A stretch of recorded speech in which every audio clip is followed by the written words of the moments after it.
NTD Good Morning is brought to you by Native Path, your top trusted supplement brand on the path to healthy living. For 66% off plus free shipping, visit getnativepath.com/NTD.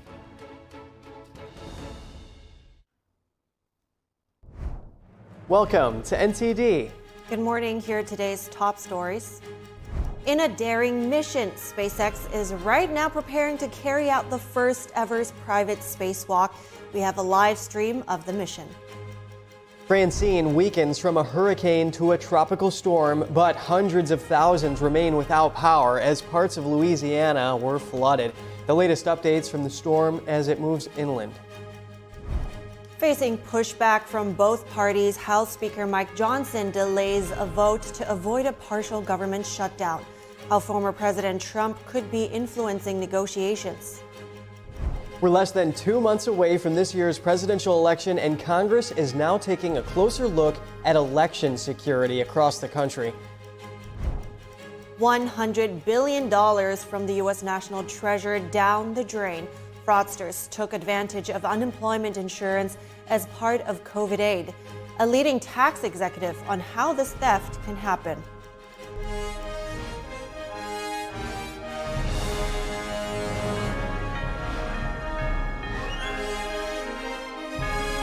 This is NTD Good Morning, live from our global headquarters in New York City. Here are Evelyn Lee and Kevin Hogan. Hi, welcome to NTD. Welcome. Today is Thursday, September 12th, and today, topping the news this morning are breaking news because single-handed operations breaking mission. SpaceX's Polaris Dawn crew is right now in the middle of preparing for the first ever private spacewalk. They're testing a new line of spacesuits in the company's riskiest mission yet. We have a look for yourself at the live stream of the mission. The Polaris crew spent 2.5 years of training with SpaceX mission simulations and hands-on learning. They were subjected to challenging and uncomfortable environments. Look at that, just opening up the hatch out in space. Yeah, and the capsule was completely depressurized, and the whole crew relied on their slim SpaceX-developed spacesuits for oxygen. The crew is led by billionaire Jared Isaacman. They have been orbiting the Earth since their launch from Florida on Tuesday. The mission aims to push the boundaries of commercial spaceflight. The capsule reached altitudes as high as 870 miles. That's the farthest humans have traveled in space since 1972's Apollo mission. Yeah, and these spacesuits designed by SpaceX, they have to have that umbilical cord with them because that's what gives them the power, the communications, and pressurizes it as well. Right, hence they probably won't, as reported, they won't be able to venture that far away from the capsule, but that looks exciting. It looks like the first person is heading outside maybe, but yeah, it really is considered one of the riskiest parts of space flights to have that spacewalk. Yeah, it looks like they're getting a little sunlight. Maybe that helps with their thermals. Yeah, and we're going to keep you updated throughout this whole show on this breaking news. For now, we're moving on to Storm Francine. It is passing over Louisiana, and many areas are experiencing flooding and power outages. Francine made landfall yesterday as a hurricane and quickly weakened to a tropical storm. Louisiana officials say waters are receding in some areas, but remained high in New Orleans. Jefferson, St. James, and other parishes are also experiencing flooding. The National Hurricane Center issued warnings for wind gusts and storm surges, even as it said the storm was continuing to get weaker. Francine is expected to move over central and northern Mississippi early tomorrow. The Hurricane Center also warned of the possibility of tornadoes along the Gulf Coast. Hurricane Francine slammed into the Louisiana coast Wednesday evening as a dangerous Category 2 storm. It was packing sustained wind speeds of up to 100 miles an hour. The National Hurricane Center said Francine crashed ashore in Terrebonne Parish, about 30 miles southwest of Morgan City. Morgan City Fire Department said the hurricane flooded streets, snapped power lines, and sent tree branches crashing down. Outage.com reports over 390,000 customers were left without electricity in Louisiana. In New Orleans, the iconic French Quarter was locked down. Louisiana Governor Jeff Landry and President Biden each declared a state of emergency ahead of the storm. The National Hurricane Center warned of deadly storm surge between 5 and 10 feet in Louisiana, Mississippi, and Alabama. A tornado watch was also in effect. Although Francine has now been downgraded to a tropical storm, the threat of flooding and tornadoes still exists across the Gulf Coast. As Francine moves away from Louisiana, the Florida Panhandle, central Alabama, and southwest Georgia are now at risk. A man is in custody in connection with a major California wildfire. Authorities say he sparked the line fire in San Bernardino County. NTD's David Lamb has the story and updates on the ongoing fires. Police have arrested Justin Wayne Halstenberg, a 34-year-old man from Norco, California. The local sheriff's department says he sparked the line fire in San Bernardino County. The fire has forced thousands to evacuate their homes. Halstenberg is being held on an $80,000 bail. The line fire has grown to over 34,000 acres since it started early September. Firefighters have struggled to control it. It's 14% contained as of Wednesday. The line fire is one of 3 major wildfires burning in Southern California. The bridge fire in the Angeles National Forest has multiplied to around 48,000 acres, and it only took a few days. The local fire chief said it's currently the largest active fire in California. It's forced multiple communities to evacuate. The third California fire is called the Airport Fire. It's burned almost 20,000 acres between Orange and Riverside counties. Multiple homes have been destroyed. The bridge and airport fires are 0% contained as of Wednesday. In Idaho, a nearly 80,000 acre fire is 0% contained. The Boulder National Weather Service says a fire weather watch is in effect in the area. Strong southerly winds and low relative humidity values are adding to the risk. Residents are advised to avoid activities that could cause sparks. David Lamb, NTD News. On the 23rd anniversary of 9/11, many Americans paused to remember the terror attacks that killed almost 3,000 people. NTD's Jason Perry was in New York City yesterday to learn how people paid tribute to the victims. It's been 23 years since the Twin Towers came crashing down, killing almost 3,000 people. 343 of those people were firefighters who were killed trying to save the lives of other people. And some of those firefighters who died worked at this fire department right here, which is right across the street from where the Twin Towers once stood. Many people came here today to honor the 2,977 victims who were killed on that fateful day. I'm here to remember my cousin, Lorena de Jesus. She was in the second tower. She worked for an insurance company. A mother, a daughter, a sister, a cousin, a beautiful soul.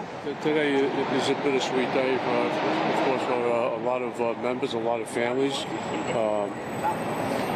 Just being down here, like I was saying before, I just feel coming down here, the spirits of all those who perished that day are here. Senator, I knew my brother worked down there. I called my mother. He had actually gone to work early that day.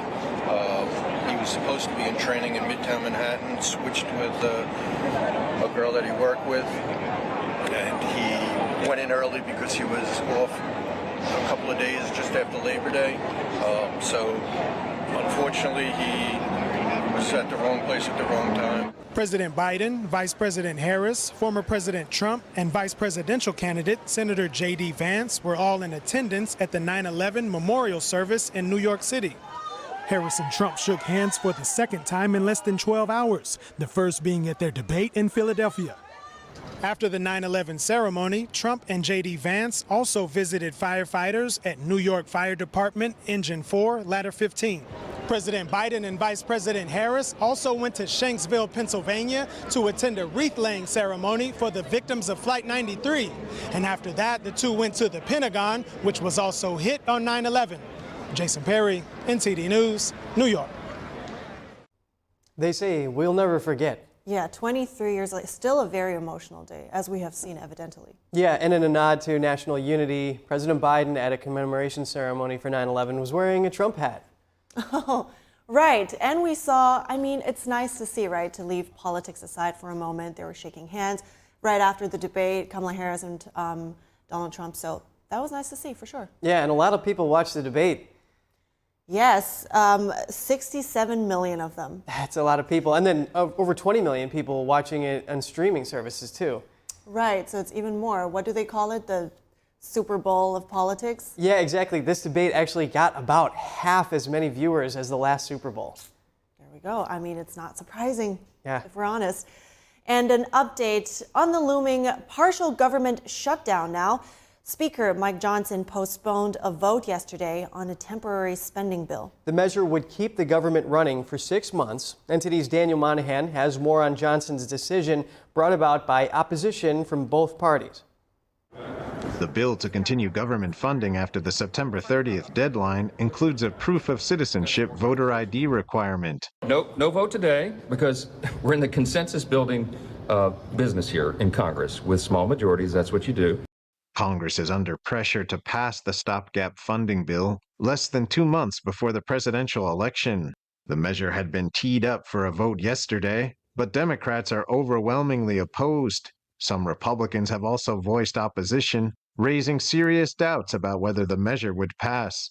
We're having thoughtful conversations, family conversations within the Republican conference, and I believe we'll get there. Adding to the challenges the speaker faces, Johnson is now under new pressure from former President Trump. Presidential hopeful has said that if Republicans don't receive absolute assurances on election security, they should not pass a funding extension. Johnson says he and Trump are on the same page, but if Trump digs in on the demand, that could set up even more criticism for the House Speaker from the more conservative flank of his conference. The stopgap bill would generally continue existing funding through March 28th. The GOP opponents of the bill argue that it continues spending at levels they consider excessive, and some Republicans simply won't vote for any continuing resolution. They argue that Congress must return to passing its 12 annual spending bills separately. With an election just around the corner, lawmakers want to avoid flirting with a partial government shutdown. That could push the two sides to work out a spending deal before the end of the month. Daniel Monahan, NTD News.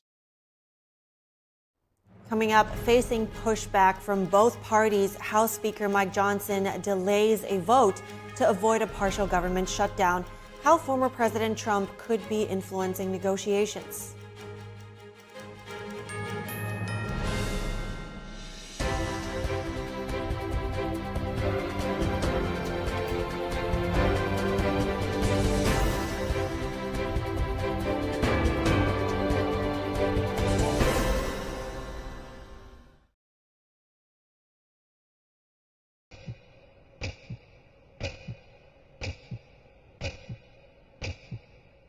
بیست 16 سال عمري ما هفت اما داعش کردیان برانبر خوشکو دایکان یزدی ما کاری که دور لهمو چمک دموکراسی و موافقانی مرو و انسانیت او بارودو خی که است های به تایبت عراق و سوریه بشه که دگرت و با حالانه که اداره اوباما کرد مریم بو او هفت روز بو و داعش از کرد تامبوم كراقوتينيز قريا بما متشكر بهار في ذا نبو باوان رحمنا ودمنا سؤالنا من خادران نزل باوان نفستم بس نا ما قوبس ناش بجوش باش. They would literally be auctioned in front of soldiers, and then the soldiers begin to bid.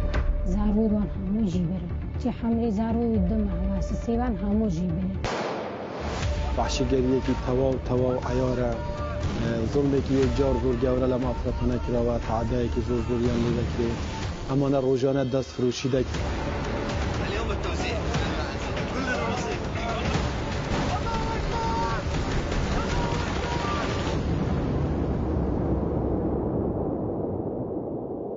Imagine being a child, having a child mentality and these evil people come and wheel you away from the only safety you've ever known.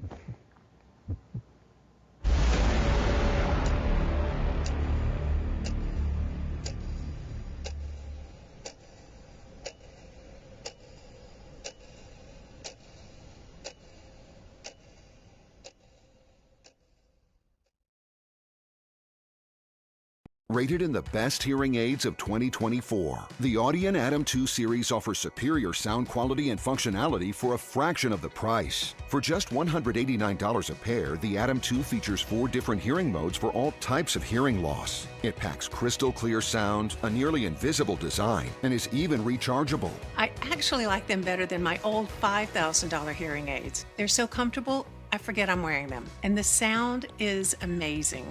The Atom Pro 2 is our smallest hearing aid yet, featuring advanced background noise cancellation and is the world's first hearing aid with built-in UV cleaning that kills 99% of bacteria.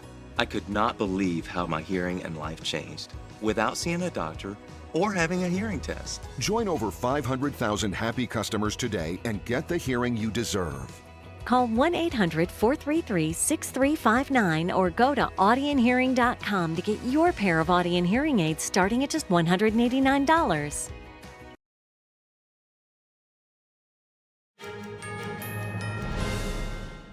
Welcome back. We've got more on the breaking news this morning. In a groundbreaking mission, SpaceX's Polaris Dawn crew is right now in the middle of preparing for the first ever private spacewalk. They're testing a new line of spacesuits in the company's riskiest mission yet. Have a look for yourself at the live stream of this mission. The Polaris crew spent 2.5 years of training with SpaceX mission simulations and hands-on learning. They were subjected to challenging and uncomfortable environments. Yeah, and the capsule was completely depressurized, and the whole crew relied on their slim SpaceX-developed spacesuits for oxygen. Sarah Gillis just stepped out of the capsule for the first ever private spacewalk. The crew is led by billionaire Jared Isaacman. They have been orbiting Earth since their launch from Florida on Tuesday. The mission aims to push the boundaries of commercial spaceflight. The capsule reached altitudes as high as 870 miles. That's the farthest humans have traveled in space since 1972's Apollo mission. Right, so we have seen earlier, actually, to update everybody, what we've seen earlier, I think, was Jared Isaacman outside from the waist up in space, basically looking down, just taking in views, looking down at Earth that is 730 kilometers below. That is incredible. Just real bravery we're seeing right here. And you know, part of the mission is to eventually perfect these pretty easy to manufacture spacesuits with that umbilical cord so that they can be more feasible in doing missions to the moon or even Mars. Right, and for now it still remains incredibly expensive, of course. And Jared Isaacman refused to disclose how much he actually paid, but he spent just about 10 minutes outside before he head back in. Man, that just sounds like fun. And we're going to keep you updated throughout the show on this. And we're moving on now to different news. An Islamic influencer has called for armed insurrection in Paris. This happened during a protest attended by members of parliament. France's police take this kind of threat very seriously, and NTD's international correspondent David Vives tells us why. In this video, the founder of the Islam and Info media outlet, Elias Imzalen, asks the crowd if they're ready to lead the Intifada in Paris and its suburbs and to liberate Jerusalem. The Jerusalem Post reported that Imzalen also said, quote, "This genocide has accomplices," and mentioned President Biden and French President Emmanuel Macron. This was filmed during a pro-Palestinian protest in Paris last Sunday.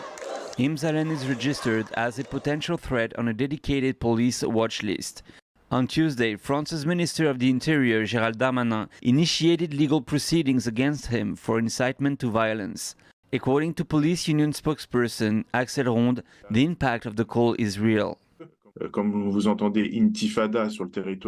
When we hear call to Intifada on the national territory, we know very well that these words are not randomly chosen and that it's a call to armed insurrection against one's own country. And if there are politicians who go along with them, you can well imagine that for them, attacking the symbol of the Republic is normal. Ronde says the threat of terrorist attacks come less from identified terrorist groups and more from isolated individuals. Unfortunately, our fear is that these are often isolated individuals. We call them lone wolves who slip under the radar because they're not autonomous. They don't take instructions from anyone. They wait for instructions from influencers who tell them that they have to take action, and they identify with this or that message that might be said in these demonstrations. Police are still on the maximum alert of terrorist attacks in the country, with military patrols and enforced security measures. David Vives, NTD News, Paris. And Israel's coordinator for hostages and missing citizens told CNN that Israel would agree to give the leader of the Hamas terrorist group, Yahya Sinwar, his family members, and anybody who wants to join him safe passage out of Gaza. He also said that Israel wants a demilitarized and de-radicalized Gaza and a new system that will manage the area.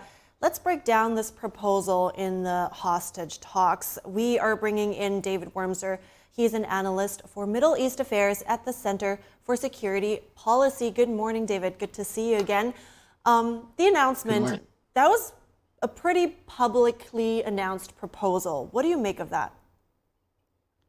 Well, I think he was expressing what is in reality always the bottom line of Israeli politics, or policy, which is essentially the hostages are premier in terms of importance. And if there's any deal that you can get all the hostages out, short of an abject Israeli defeat in Gaza, the Israelis will take it. And in this case, basically, it's an all for all. You leave Gaza, you and your terrorist buddies all leave Gaza, and Israel gets back all its hostages, and then Israel agrees to halt the war. So that would always be the Israeli default. It was in 1982. It's been a number of times in the past. The Israelis have no interest in continuing the war. They want Gaza out of the hands of Hamas, and they want Gaza to be free of the hostages, and the hostages all back home. So do you think that is more something where we need to just read in between the lines, or was this actual, did he actually extend this, offer in the deal for Yahya Sinwar, and is this something that he would consider? Well, excellent question. I think it's not a formal proposal, so I wouldn't read it as a formal proposal, but it is a practical and realistic outlook. And I think that any Israeli government would jump at that possibility is to exile Sinwar. So even though it's not a formal proposal, I think one could expect any Israeli government to jump at that opportunity if they could. Do you think it's attractive for Yahya Sinwar? Well, I don't think Hamas is interested in a deal of any sort. I don't think even Sinwar is interested in fleeing Gaza. I think they're playing for a larger strategic picture and a larger set of beliefs and faith and ideology. And I think Sinwar is fully willing to die in order to achieve that and become a martyr. And I think the Iranians, who control the whole chessboard, are willing to sacrifice the Palestinians to do so. So I think they want the war to continue, and they want the war to continue because they see tensions between the United States and Israel and Israeli society being ripped apart over this hostage question. So let's talk about the Israeli side. Do you think the widespread protests is pushing Netanyahu to make more concessions in a hostage deal, or do you think that this stance is one that they had always taken, that they would give them a lot of, even let Yahya Sinwar leave Gaza? Again, excellent question, Evelyn. I think that the Israeli government probably has been pushed further than it was comfortable to go already because of these demonstrations. It's not willing to completely surrender. And that's really the terms that Hamas ostensibly puts forward as a full Israeli surrender. Leave Gaza, leave everything, and end the war forever. Not forever, for as long as Hamas wants it to be ended. Israel can't really accept that, and it can't accept the rebuilding of Hamas into what it was when it launched this attack on October 7th. So they can't quite accept that, but everything short of that, the Israelis already have accepted, and that's largely pressure from the hostage issue and the hostages. Unfortunately, I think it makes, the more the hostages are valued by Israel, the more the West and Israel try to reach a deal, and the more the United States pressures Israel, and the more light of day that the United States makes between Israel and the United States, the more Sinwar is enjoying this and wants this to continue. So it actually distances the deal rather than brings it closer. So unfortunately, I think these dynamics of so eagerly seeking a deal and the pressures in terms of public demonstrations actually do the opposite. They sadly, I think, push away the horizon for reaching any resolution that could lead to the release of the hostages. I see. So I hear your stance on this is that Hamas doesn't want a deal. Israel has trouble pushing one through. There are also people out there that question whether Israel actually wants a deal as well. But let's go with the scenario that, Israel does want to push one through. How would they do this then if Hamas is not interested anyway? How to apply the pressure there? Yeah, there's still the hope that Sinwar at the end of the day wants to save his skin. And so the further the military pressure increases, the more of Gaza Israel bears down on and takes, the more the incentive, therefore, for Sinwar would be to flee. And then the Israelis get back their hostages. Again, there are growing signs it's not at all what Hamas is after. Hamas is willing to fight all the way. So then comes the other possibility of resolution, which is the Israelis either take the entire Gaza Strip and find what they find, or alternatively, Palestinians themselves, who are not part of Hamas or are part of Hamas, seek private deals with the Israeli army to save their skins. Hostage takers turn over hostages in exchange for survival. Neighbors and people who know where the hostages are give up information for benefits from the Israeli military and intelligence flows. So there are other ways in which the hostages come home. But the Israeli government still holds out the hope that in some way, maybe Sinwar can be brought into a rational decision to survive and flee. Right, and we have seen in what the German newspaper Bild has reported, they found that the hostages are such a big part in Hamas's strategy in the war. But because we have talked a lot about Israel's endgame and what would it take for them to declare victory. But what about Hamas? What is their endgame here in a war which they started, and you have also said they knew that there was no military victory? Yeah, again, yet another good question. Well, I think Hamas, there's two things. First of all, one has to understand these are ideological and true believers. In a negative way, they're true believers. Rather than in a positive way, they're willing to risk everything for their faith. They're willing to die. And I think we've seen this with the 19 hijackers that we just marked the anniversary of the 9/11 tragedy attack. We see what happens when faith of that sort leads you to where it leads you. And Sinwar is, as an organization, leading the Palestinians on a collective suicide mission in the same way. But I think the larger question is the strategic, the Iranians and the Israelis see it this way, that this is now part of a larger war between Israel and Iran. And that these are basically the Palestinians, unfortunately for the Israelis and for the Palestinians, are a pawn in Iran's larger game. And that therefore they're willing to sacrifice, the Iranian regime is willing to fight to the last Palestinian for Palestine. So there's a real strategic overlay that pushes this further and further without any hope for resolution. Because Tehran really controls the chessboard right now. Well, thank you so much for relating this back to the bigger picture. Also, a real dire situation there. Thank you so much, David Wormser. Appreciate it. Thank you. Continuing with international news, North Korea has fired multiple short-range ballistic missiles off its east coast today, according to South Korea's military.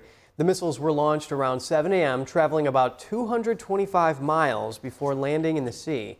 South Korea strongly condemned the launch, calling it a clear provocation that threatens peace and stability in the region. Japan also issued a condemnation, lodging an official protest against North Korea. Meanwhile, nuclear envoys from South Korea, Japan, and the United States held a phone meeting. They called the missile launch a violation of UN resolutions. This latest launch comes just days after North Korean leader Kim Jong-un vowed to ramp up production of nuclear weapons. He promised they'd be ready for use at any given time. And Peru's former president Alberto Fujimori has died aged 86 after a long battle with cancer. The son of Japanese immigrants came to power in 1990 in a surprise victory. In his early years as president, he introduced sweeping economic reforms. There was also a constitutional crisis that led to the shutdown of Congress. Fujimori is credited with ending an economic crisis and defeating a bloody Maoist insurgency. He easily won re-election in 1995.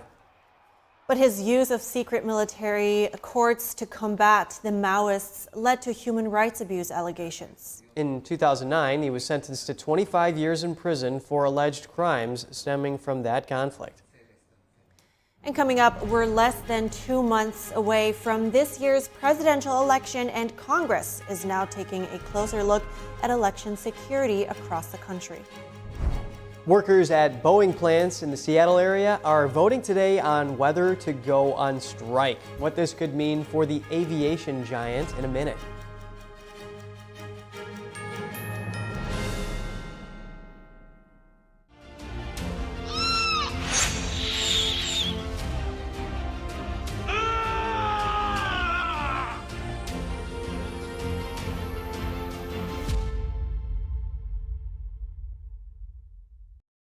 Hi, I'm Caleb, and this is my story.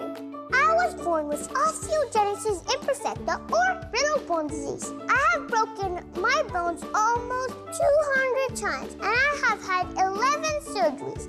But I didn't let that stop me. I love to bike ride, climb, race, and I'm learning how to stand and walk. But I can only do all of this because of generous people like you and Shriners Hospitals for Children. Because of people like you, Shriners Hospitals for Children has helped more than 1.3 million kids just like me, regardless of their family's ability to pay. Shriners Hospitals for Children is only able to provide this world-class, life-changing medical care because of the generous gifts of people just like you. Because of you, I can ride my bike. I can play basketball. Because of people like you, I can run. I can smile. Will you send your love to the rescue today? When you go to loveshriners.org right now and give just 63 cents a day, you're helping kids just like me. Like me. Like me. When you give today, we'll send you this adorable Love to the Rescue blanket as a thank you and a reminder of the love you gave to a kid just like me. Your gift, no matter how small, can help a child today. This is your moment to make a difference. When you pick up your phone, I know you have it right there, and call to give. You're helping kids like me. Thank you. Thank you. Gracias. Thank you. Please call or go online now. If operators are busy, please call again or give right away at loveshriners.org. Your gift makes a difference. Thank you for giving.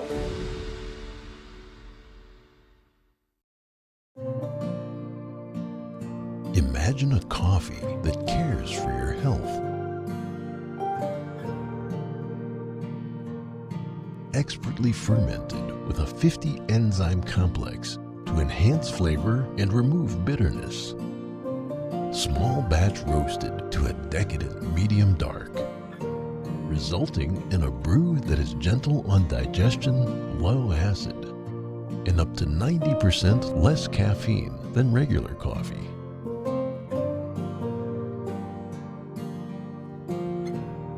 Try America's first enzyme fermented coffee today.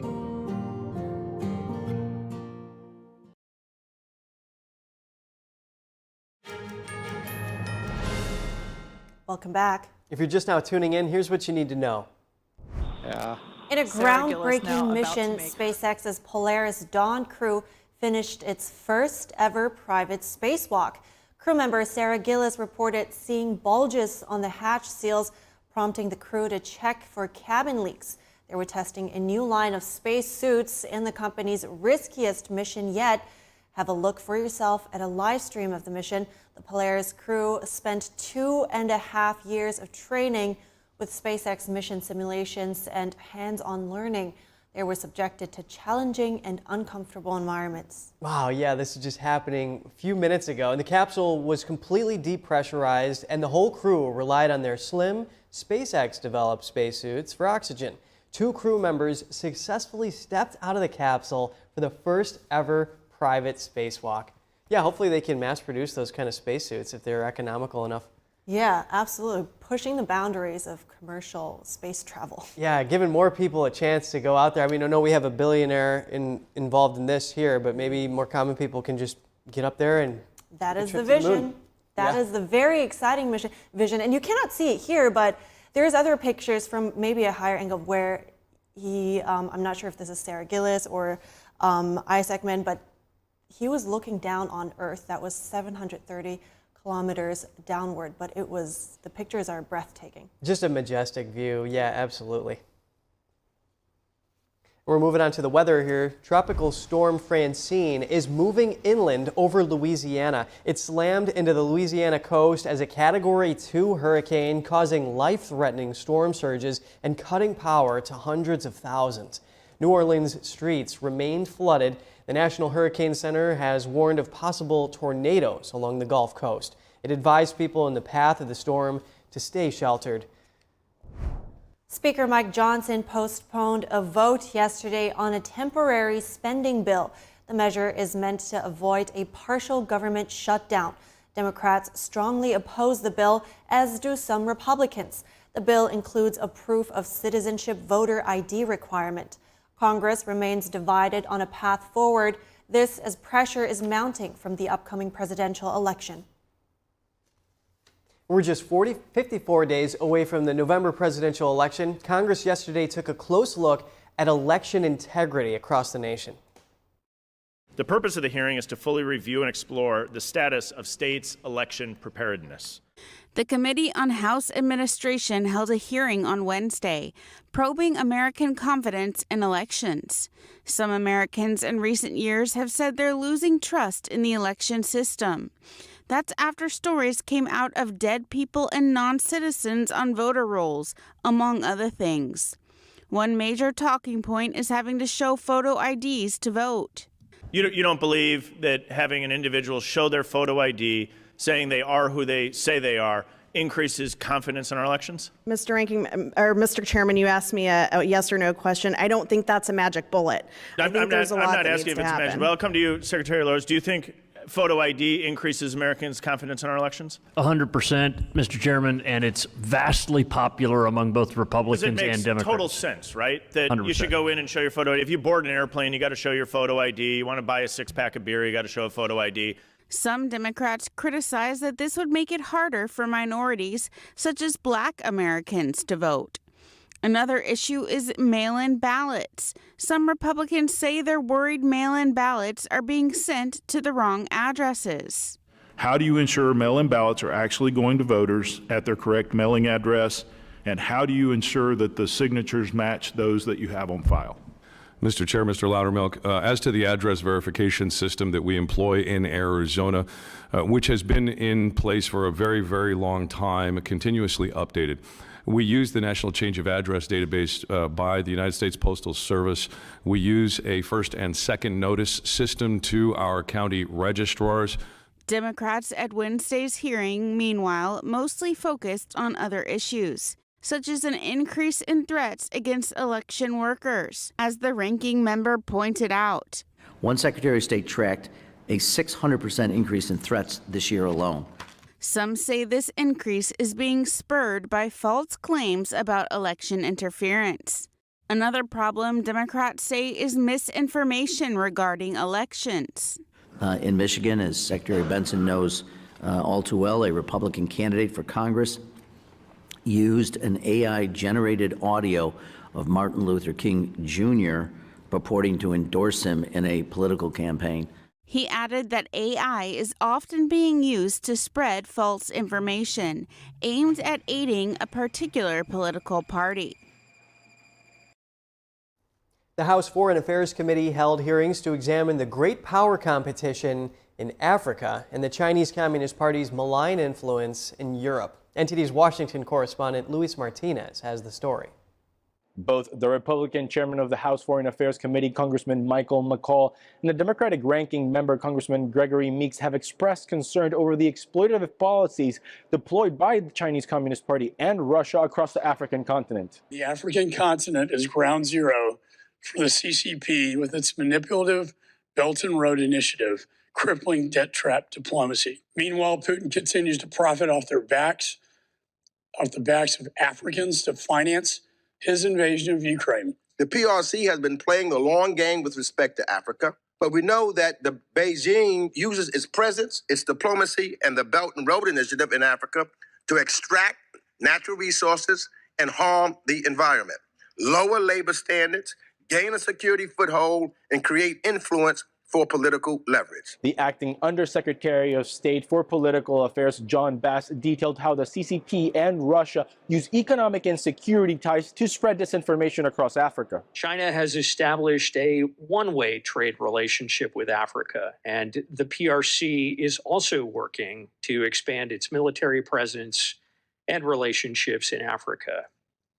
At the same time, Russia has committed widespread human rights abuses while providing security, and I put security in quotes, to unelected governments. During a separate hearing, the House Foreign Affairs Committee tackled the malign influence the Chinese Communist Party is exerting over Europe, in particular favoring Russia in its war against Ukraine. The People's Republic of China, with its economic might and its malign coercion, often couched as goodwill investment, poses a direct and pressing threat to European security. The Chinese government has become a quote-unquote decisive enabler of Russia's illegal war. It is important to note that the witnesses during today's hearings requested that legislators secure budgetary priorities for the State Department and the Department of Defense during the ongoing government funding negotiations. Reporting from Washington, D.C., Luis Eduardo Martinez, NTD News. More votes for Boeing as it faces a possible strike. Factory workers in the Pacific Northwest are voting today on whether to support a work stoppage. Many workers in Portland and Seattle want higher wages and other improvements to their contracts. The issue revolves around a tentative deal Boeing offered workers on Sunday. Many employees were not happy with the deal, and some held marches in the Seattle area this week. According to a financial securities provider, a 50-day strike could cost Boeing an estimated $3 billion. The last strike in 2008 cost Boeing nearly $100 million a day. The labor talks are a test for Boeing's new CEO, Kelly Ortberg. Boeing is almost $60 billion in debt and faces intense scrutiny from regulators after January's door plug blowout and previous accidents. Moving on to the music world, rock star Jon Bon Jovi has made headlines for saving a woman's life. Police say he persuaded a Tennessee woman not to jump from a bridge. The incident was caught on surveillance camera. You can see Bon Jovi and another person speaking to the woman before helping her climb back to safety. Nashville's police chief says the musician was in the middle of a photo shoot on a pedestrian bridge Tuesday when he noticed the woman standing on the ledge. After lifting the woman to safety, the two shared a hug. Bon Jovi and his team then walked her off the bridge to safety. And up next, $100 billion in COVID unemployment aid stolen. How could this happen? Who should be held responsible? And what can be done to make sure something like this never happens again? A tax leader explains when we come back from break.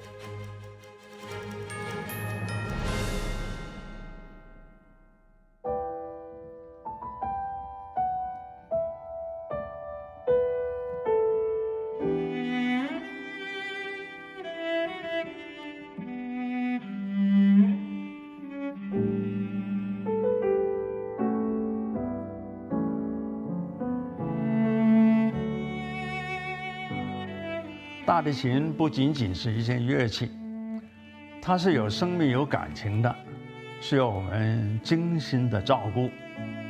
往往我们一个小小的动作，可能都会对人情绪产生微妙的影响。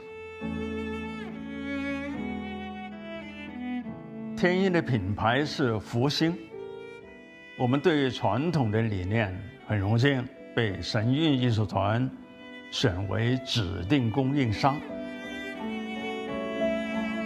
时间是酿造音色的不可替代的陪伴。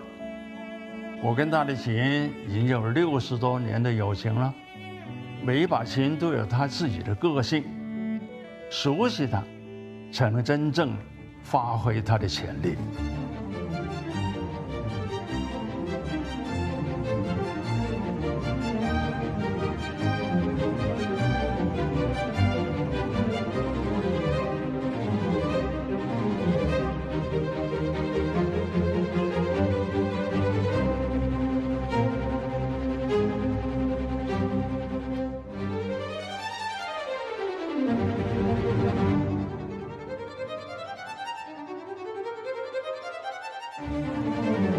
所以，我希望给你的每一把琴，都是首先我所信任的。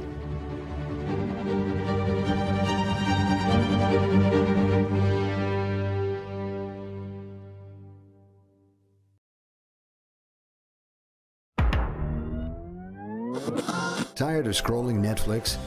Trying to find something that's worth watching? Want to skip the censorship in mainstream media? Well, now you can with Epic TV. New exclusive content every day with over 100 never-before-seen movies, films, and documentaries. Available and streaming now at your fingertips. For a limited time now, you can get 60% off Epic TV by subscribing or upgrading to a yearly plan. Plus, get an additional $10 credit to rent featured movies on Epic Cinema today. Skip mainstream narratives and find quality family entertainment from the comfort of your very own home. Say no to big tech and subscribe to Epic TV.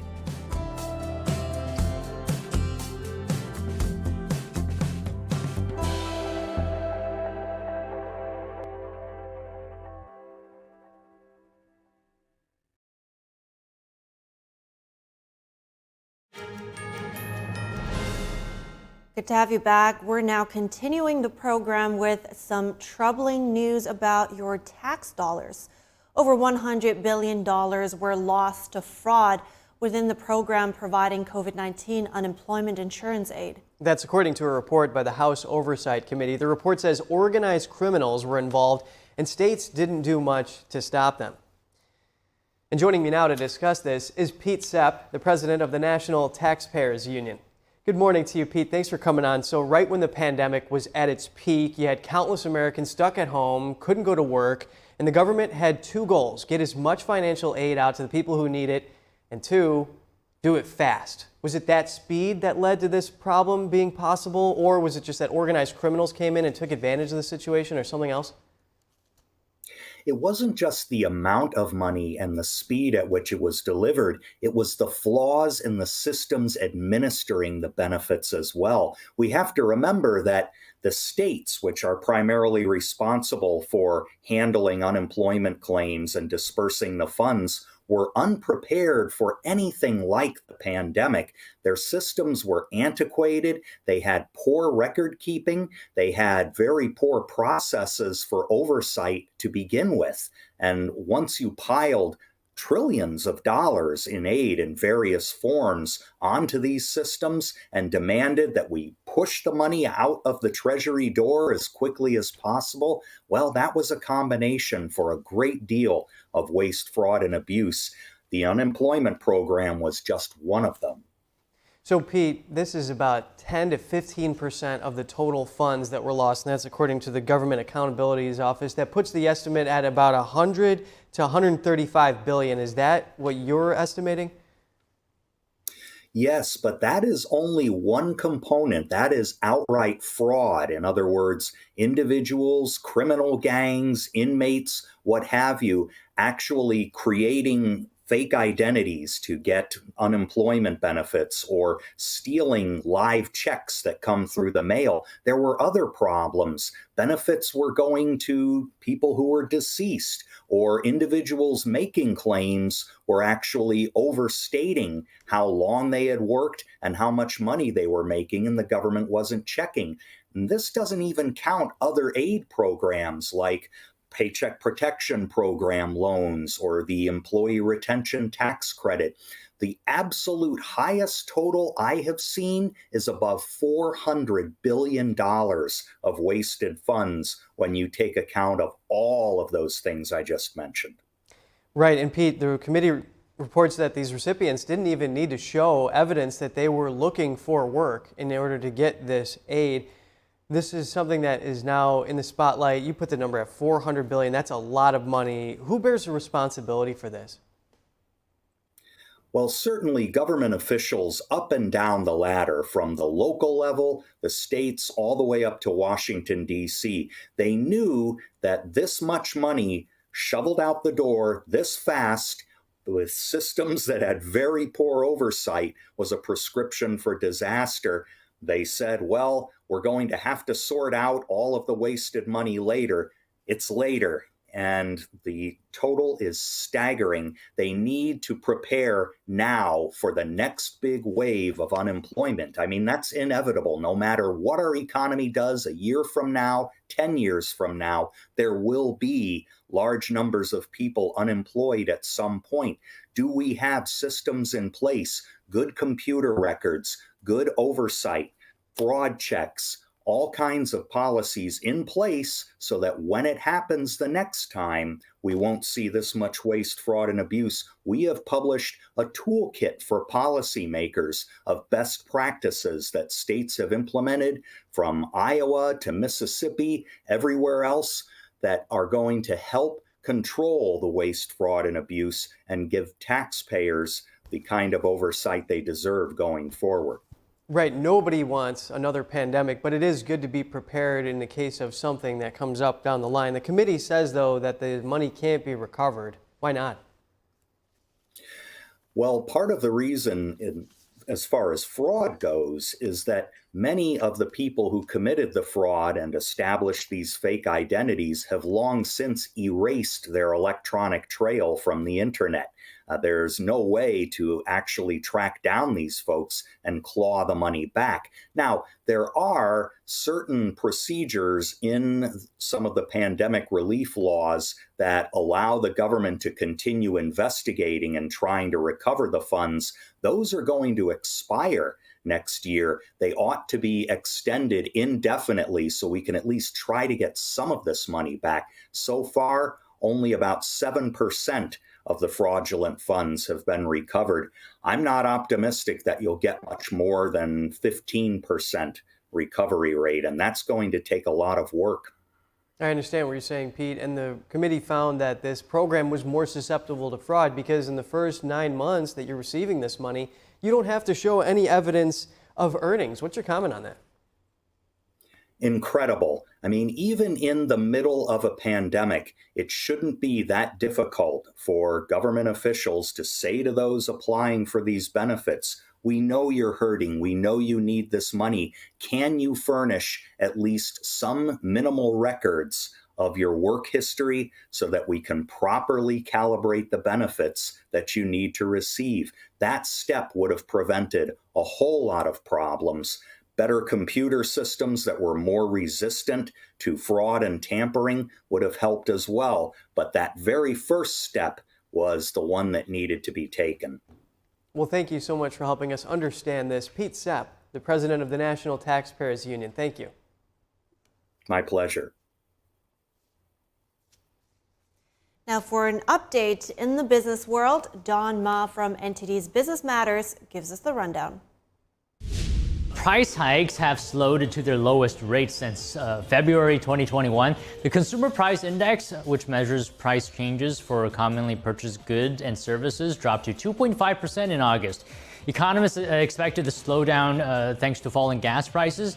Meanwhile, grocery prices held steady in August. The Bureau of Labor Statistics says the leading driver of inflation continues to be the cost of owning and renting a home. The shelter index rose 0.5% for the month and is up more than 5% on an annual basis. Still, this latest report likely gives the Federal Reserve the green light to cut interest rates when it meets next week.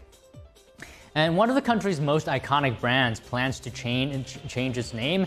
Campbell's Soup wants to drop soup from its corporate moniker. The company has been around for 155 years, but leaders say there's more to Campbell's these days than just soup, and soup is now a smaller part of the company's sales, so it wants to be known as the Campbell's Company. Campbell's owns a variety of snacks and foods that include Goldfish, Pepper Ridge Farm, and Snyder's Hangover. Shareholders will have the final say on whether the name change becomes official. They will decide the issue at the company's annual meeting in November. Now, Zara shoppers in the U.S. will soon be able to take advantage of the company's pre-owned services. This is a platform where Zara helps repair, sell, or donate secondhand clothes to prolong their life and reduce waste. Pre-owned is already running in 16 European countries. It's available at Zara stores on its website and its app. Zara owner Inditex hopes to have services available by the end of October. And Shop and Stream Paramount Global has teamed up with AI-powered retail platform ShopSense AI again. This time for the MTV Video Music Awards airing tonight. ShopSense will be debuting its new Lens feature. Award show viewers will be able to snap pictures of outfits and get recommendations through the product recognition algorithm. This could boost profits for retailers and legacy media companies. ShopSense said Paramount will get some revenue from purchases and in some cases clicks as well. Well, great updates, Don, and we're going to a quick break now, but we'll be right back with the second hour and more news. Stay tuned.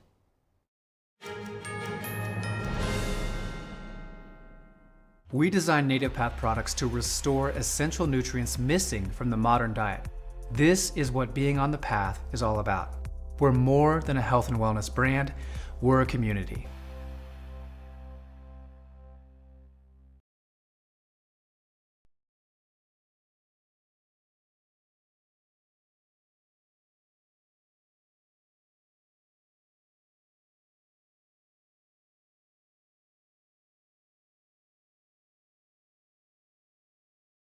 One in 5 children worldwide are faced with the reality of living without food. No family dinners, no special treats, not enough energy to play. All around the world, hunger is affecting children's physical and mental health. Toddlers are suffering from acute malnutrition, which stunts their growth.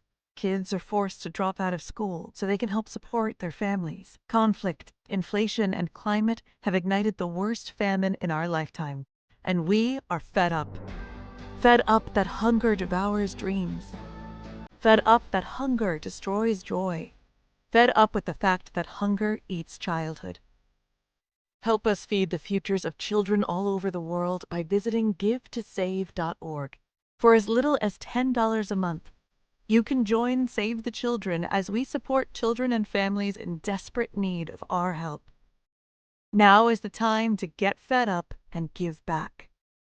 When you join the cause, your $10 monthly donation can help communities in need of life-saving treatments and nutrients, prevent children from dropping out of school, support our work with communities and governments to help children go from short-term surviving to long-term thriving. And now, thanks to special government grants, every dollar you give can multiply up to 10 times the impact. That means more food, water, medicine, and help for kids around the world. You'll also receive a free tote bag to share your support for children in need. Having your childhood eaten away by hunger is unimaginable. Get fed up. Call us now or visit givetosave.org today. The 7th NTD International Piano Competition will take place at the Kaufman Music Center in New York City. Pianists from around the world will come together to revive the great piano masterpieces. Join us on this uplifting journey. The semifinals, finals, and the winner's concert will be open to audiences and live streamed from October 17th to the 19th. Get tickets now at 212-501-3330.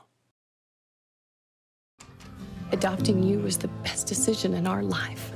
And I am so proud to call you my son.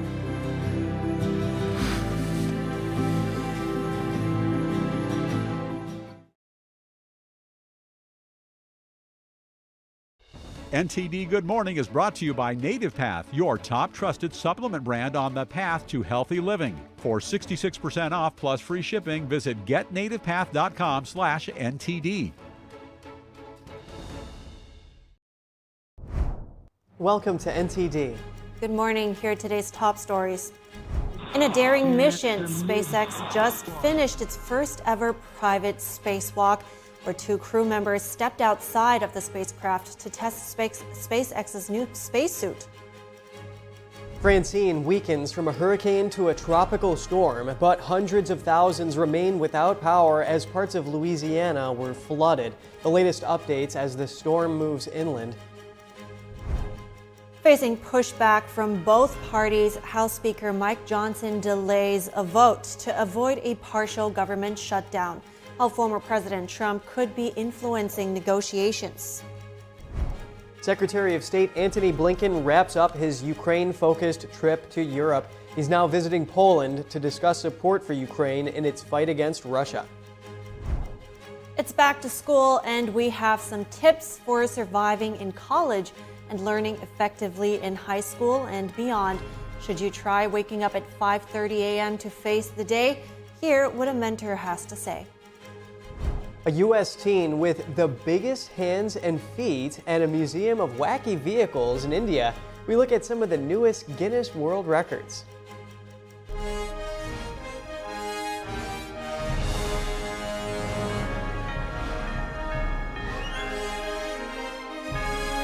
This is NTD Good Morning, live from our global headquarters in New York City.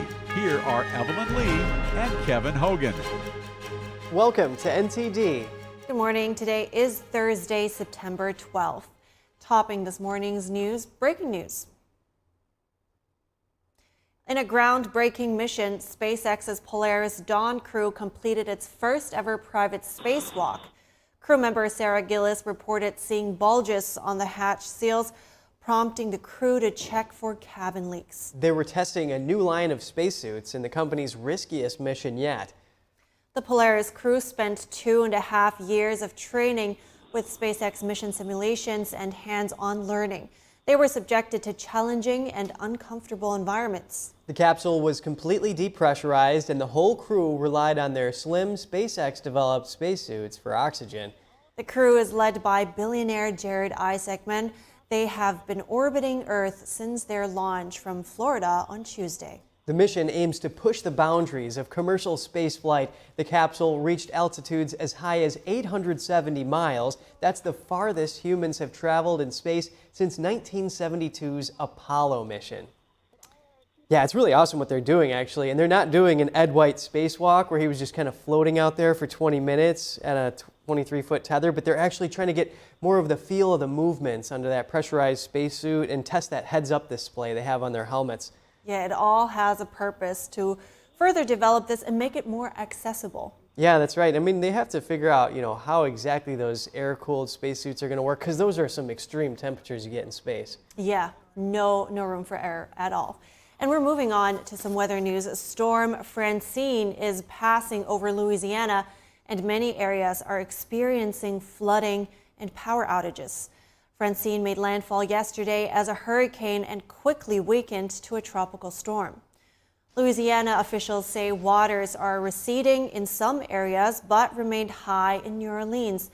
Jefferson, St. James, and other parishes are also experiencing flooding. The National Hurricane Center issued warnings for wind gusts and storm surges, even as it said the storm was continuing to get weaker. Francine is expected to move over central and northern Mississippi early tomorrow. The Hurricane Center also warned of the possibility of tornadoes along the Gulf Coast. Hurricane Francine slammed into the Louisiana coast Wednesday evening as a dangerous Category 2 storm. It was packing sustained wind speeds of up to 100 miles an hour. The National Hurricane Center said Francine crashed ashore in Terrebonne Parish, about 30 miles southwest of Morgan City. Morgan City Fire Department said the hurricane flooded streets, snapped power lines, and sent tree branches crashing down. Outage.com reports over 390,000 customers were left without electricity in Louisiana. In New Orleans, the iconic French Quarter was locked down. Louisiana Governor Jeff Landry and President Biden each declared a state of emergency ahead of the storm. The National Hurricane Center warned of deadly storm surge between 5 and 10 feet in Louisiana, Mississippi, and Alabama. A tornado watch was also in effect. Although Francine has now been downgraded to a tropical storm, the threat of flooding and tornadoes still exists across the Gulf Coast. As Francine moves away from Louisiana, the Florida Panhandle, Central Alabama, and Southwest Georgia are now at risk. A man is in custody in connection with a major California wildfire. Authorities say he sparked the line fire in San Bernardino County. NTD's David Lamb has the story and updates on the ongoing fires. Police have arrested Justin Wayne Halstenberg, a 34-year-old man from Norco, California. The local sheriff's department says he sparked the line fire in San Bernardino County. The fire has forced thousands to evacuate their homes. Halstenberg is being held on an $80,000 bail. The line fire has grown to over 34,000 acres since it started early September. Firefighters have struggled to control it. It's 14% contained as of Wednesday. The line fire is one of 3 major wildfires burning in Southern California. The bridge fire in the Angeles National Forest has multiplied to around 48,000 acres, and it only took a few days. The local fire chief said it's currently the largest active fire in California. It's forced multiple communities to evacuate. The third California fire is called the Airport Fire. It's burned almost 20,000 acres between Orange and Riverside counties. Multiple homes have been destroyed. The bridge and airport fires are 0% contained as of Wednesday. In Idaho, a nearly 80,000-acre fire is 0% contained. The Boulder National Weather Service says a fire weather watch is in effect in the area. Strong southerly winds and low relative humidity values are adding to the risk. Residents are advised to avoid activities that could cause sparks. David Lamb, NTD News. On the 23rd anniversary of 9/11, many Americans paused to remember the terror attacks that killed almost 3,000 people. NTD's Jason Perry was in New York City yesterday to learn how people paid tribute to the victims. It's been 23 years since the Twin Towers came crashing down, killing almost 3,000 people. 343 of those people were firefighters who were killed trying to save the lives of other people. And some of those firefighters who died worked at this fire department right here, which is right across the street from where the Twin Towers once stood.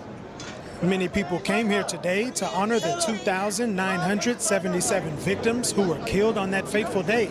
I'm here to remember my cousin, Lorena de Jesus. She was in the second tower. She worked for an insurance company. A mother, a daughter, a sister, a cousin, a beautiful soul. Today is a bittersweet day, of course, for a lot of members, a lot of families. Just being down here, like I was saying before, I just feel coming down here, the spirits of all those who perished that day are here. Center, I knew my brother worked down there. I called my mother. He had actually gone to work early that day. He was supposed to be in training in Midtown Manhattan, switched with a girl that he worked with, and he went in early because he was off a couple of days just after Labor Day. So unfortunately, he was at the wrong place at the wrong time. President Biden, Vice President Harris, former President Trump, and Vice Presidential candidate Senator J.D. Vance were all in attendance at the 9/11 memorial service in New York City. Harris and Trump shook hands for the second time in less than 12 hours, the first being at their debate in Philadelphia. After the 9/11 ceremony, Trump and J.D. Vance also visited firefighters at New York Fire Department Engine 4, Ladder 15. President Biden and Vice President Harris also went to Shanksville, Pennsylvania to attend a wreath-laying ceremony for the victims of Flight 93. And after that, the two went to the Pentagon, which was also hit on 9/11. Jason Perry, NTD News, New York. Yeah, and in Pennsylvania, where the hijacked plane crashed, right near there, President Biden was meeting with first responders, firefighters, and at that time, he took a supporter of Trump's hat and put it on his head. And this nods to national unity on a day like, like this 9/11 time. Absolutely. I think the White House even came out to say that this was a sign. And I thought that was such a sweet gesture. They shared a laugh. I think he apparently joked about his age, and then he offered to sign his hat in exchange for a Trump hat, which I thought it was a lovely gesture. Yeah, and the Trump campaign saw the humor in it, and they said, thanks for the support, Joe. Yeah. Yeah, but that debate was a big night. For sure, yeah. 67 million watching? Yeah, that's a lot. And that's an uptick from the Trump-Biden debate, which saw 51 million viewers, but not as much as the 2016 debate between Clinton and Trump. That got about 84 million viewers. Yeah, I mean, two people debating that might shape our future. No wonder people call it the Super Bowl of politics. Yeah, that's right.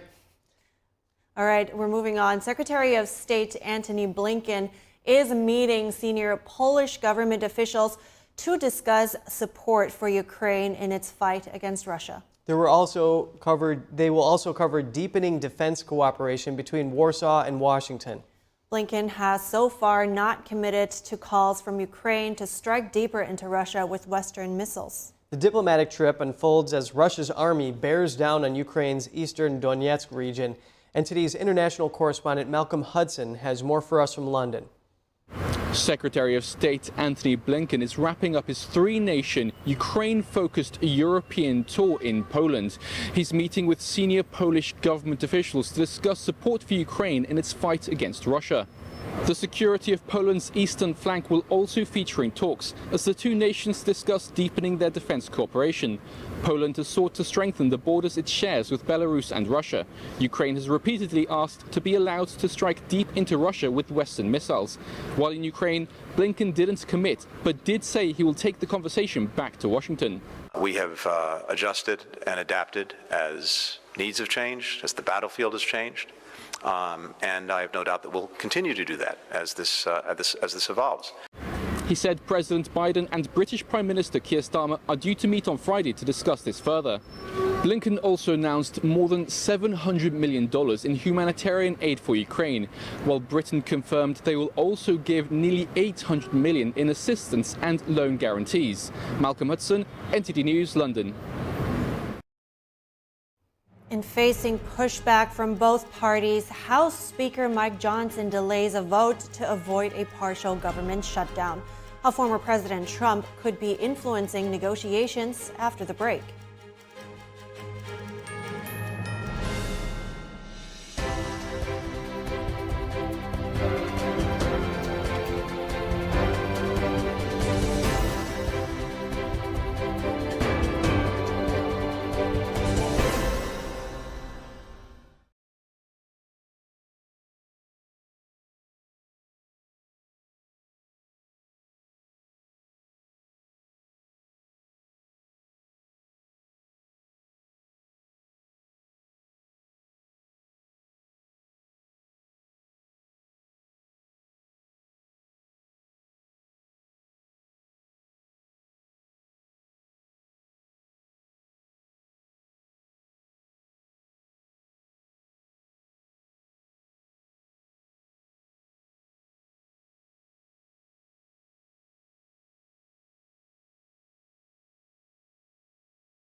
And this is my story. I was born with osteogenesis imperfecta or brittle bone disease. I have broken my bones almost 200 times and I have had 11 surgeries. But I didn't let that stop me. I love to bike ride, climb, race, and I'm learning how to stand and walk. But I can only do all of this because of generous people like you and Shriners Hospitals for Children. Because of people like you, Shriners Hospitals for Children has helped more than 1.3 million kids just like me, regardless of their family's ability to pay. Shriners Hospitals for Children is only able to provide this world-class, life-changing medical care because of the generous gifts of people just like you. Because of you, I can ride my bike. I can play basketball. Because of people like you, I can run. I can smile. Will you send your love to the rescue today? When you go to loveshriners.org right now and give just 63 cents a day, you're helping kids just like me. Like me. Like me. When you give today, we'll send you this adorable Love to the Rescue blanket as a thank you and a reminder of the love you gave to a kid just like me. Your gift, no matter how small, can help a child today. This is your moment to make a difference. When you pick up your phone, know you have it right there, and call to give. You're helping kids like me. Thank you. Thank you. Gracias. Thank you. Please call or go online now. If operators are busy, please call again or give right away at loveshriners.org. Your gift makes a difference. Thank you for giving.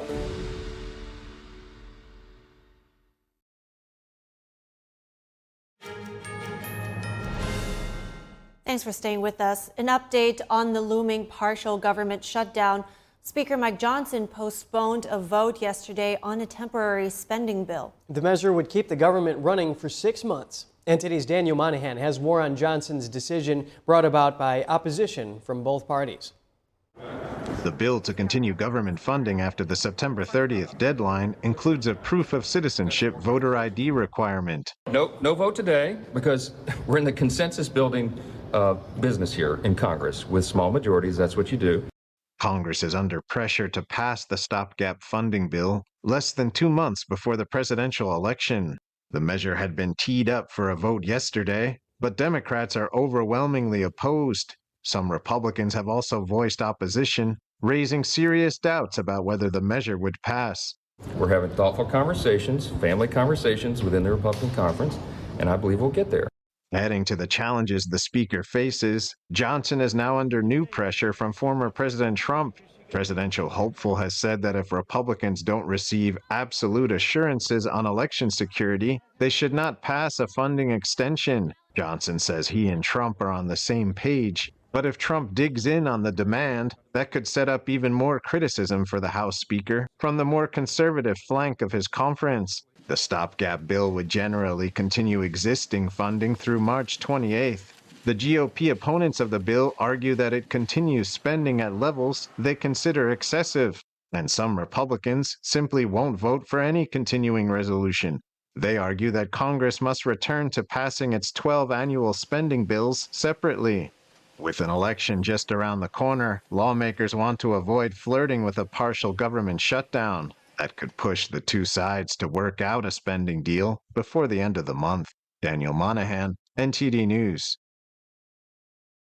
Next, on to what's being called a mental health crisis among the nation's youth. 42 state attorneys general are urging Washington to put a warning label on social media platforms. Let's delve into this with Carl Szabo. He's the Vice President and General Counsel for NetChoice and a professor of Internet Law at George Mason University's Scalia Law School. We've seen social media moguls testify before Congress about the harms to their children, and now these attorneys general are uniting in this unprecedented move here. Would this warning label actually solve the problem? They say that it's not going to do that, but it's a first step.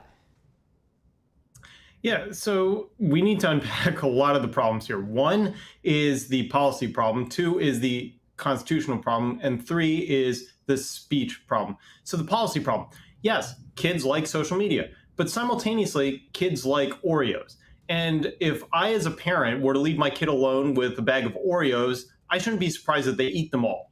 No, what we need is more parenting, not government coming in and doing fig leaf actions like warning labels. Two is the legal problem. This is a huge violation of the First Amendment. In fact, a federal judge out in Utah just declared similar actions unconstitutional. The government cannot start deciding what speech is or is not allowed. And let's note, is it any different if somebody reads something on a newspaper, sees it on TV, or sees it online? No, the content is the same. Parents need to be involved. This is just putting a chilling action on free speech. And that leads into the third. This is really scary. Ultimately, you're asking the government, these AGs are asking the government to start telling Americans what content is or is not safe, what spaces are or are not safe. And that's really dangerous because now the government gets to decide which social media platforms are, quote, safe and which deserve warning labels. So this is a huge problem up and down the board. Very interesting, Carl. I'm following what you're saying. Walk with me here. Cigarettes, they're addictive. We know that. They're harmful. They're not exactly like social media because they don't really do any good at all, but they are harmful. Do you support warning labels for cigarettes? Let's start there. Yeah, so here's the thing. This actually was just noted by the federal judge out in Utah. There is no evidence that social media is a good or a bad. In fact, the Surgeon General's documents actually show that there's a lot of good that comes from social media. Cigarettes are all bad. Second, cigarettes are a physical medium. Speech is not. Speech is quite protected because I can look at a cigarette. I can know exactly how much nicotine's in it, what its carcinogens are. When it comes to speech, it's in the eye of the beholder. So ultimately, we are now asking the government to decide what speech is safe and what speech is unsafe. And that's where we need to all draw the line. There is a huge difference between a physical product and online speech. Carl, I'm just trying to understand more about what you're saying here. You make a really interesting point. You're talking about speech, but I think what these attorneys general are pointing to are the algorithms that are so addictive. That might be what they're talking about here. Yeah, and so let's take a moment. One, the use of addiction is a highly clinical phrase. My wife's a child therapist, and she gets really angry when I misuse that phrase. And I think a lot of these attorney generals are doing that. Two, the fact that people want to use a product is not a bad thing. In fact, this is like going to Hollywood and saying your movies are too entertaining, make them less entertaining. Or going to cartoons and saying the cartoons are too entertaining, make them less entertaining. Or your chicken McNuggets are too tasty, make them less tasty. And so the argument that, yes, people and businesses are designing products that consumers want and want to use, and making that illegal just doesn't make sense.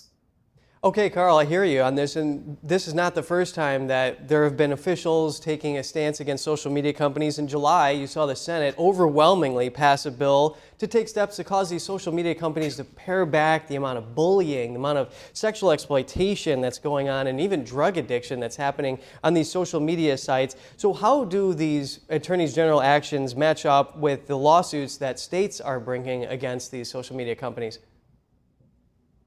Yeah, they're directly related. But the real problem is the attorney generals need to actually do their job of protecting minors. And what I mean by that is less than 1% of all reports of child sexual abuse material even get investigated, less than 1%. So these state attorney generals are coming out and saying we need to put warning labels on social media, when in fact 99% of all the reports they get of child sexual abuse material online don't even get investigated. So here's the thing.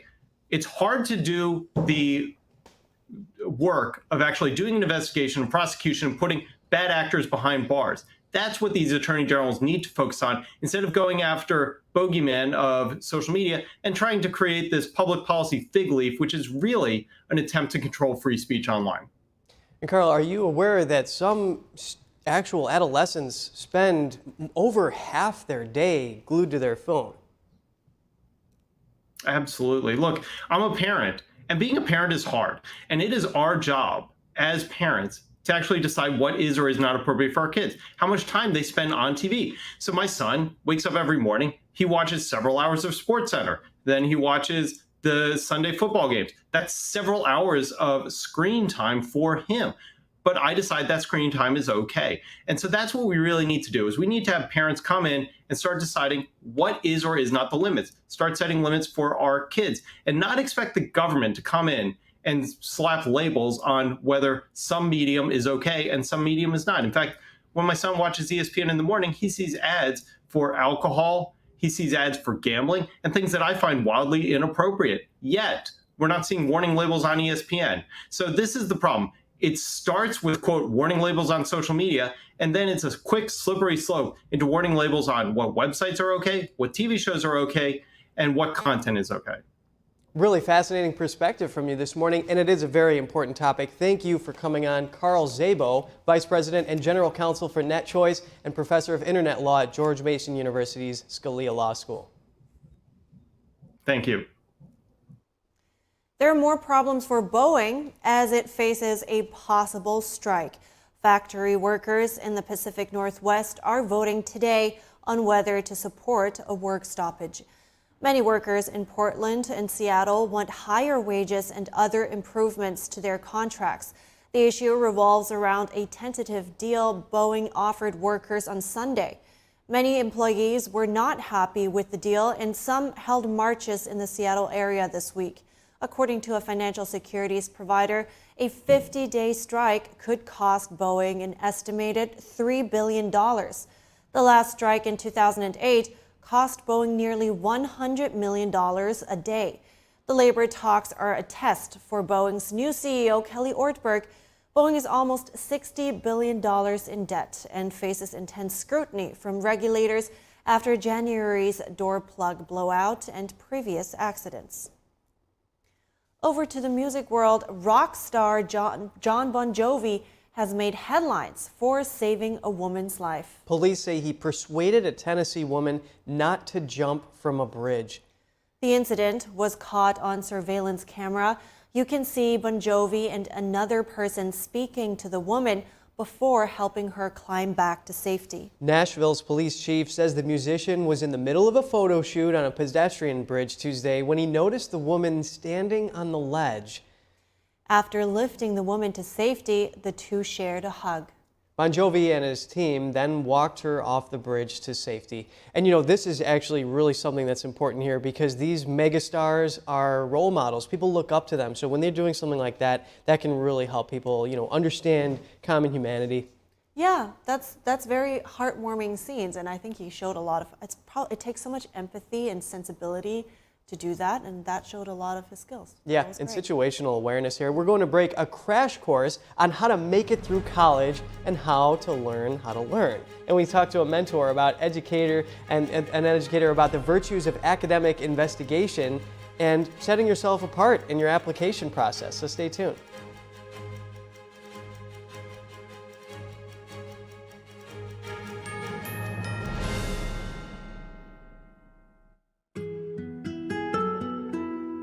There's cultures that have been lost, but this culture hasn't been.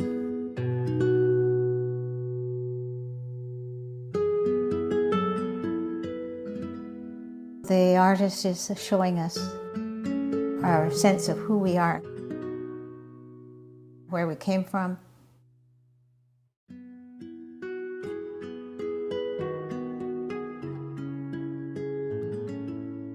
You look at his hat.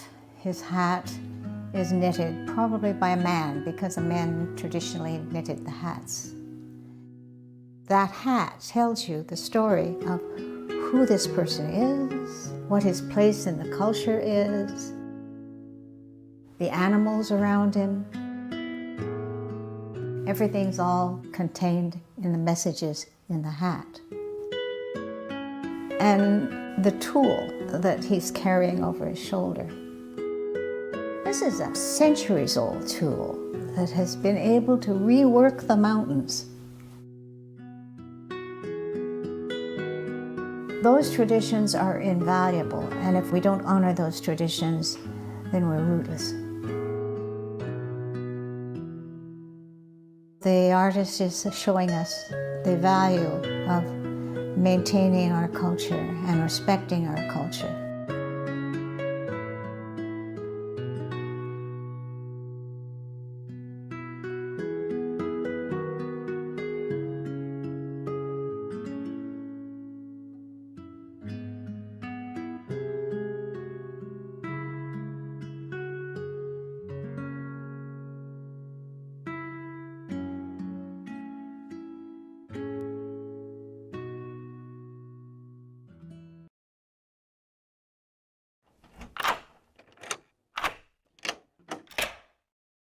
I'm Jonathan Lawson. If you're 50 to 85, please listen closely. The lock I want to talk to you about isn't the one on your door. It's a rate lock for your life insurance that guarantees that once you're insured, your rate can never go up at any time for any reason. Many policies you see don't have one, but you can get a lifetime rate lock from Colonial Penn. This plan was designed for people on a fixed income with coverage options that start at $9.95 a month.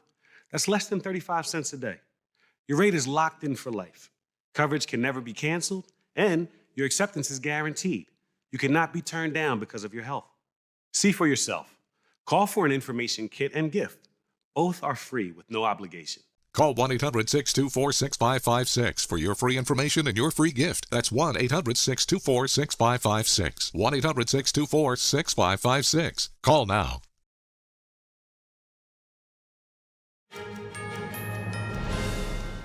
Welcome back. If you're just tuning in, here are some of today's top headlines.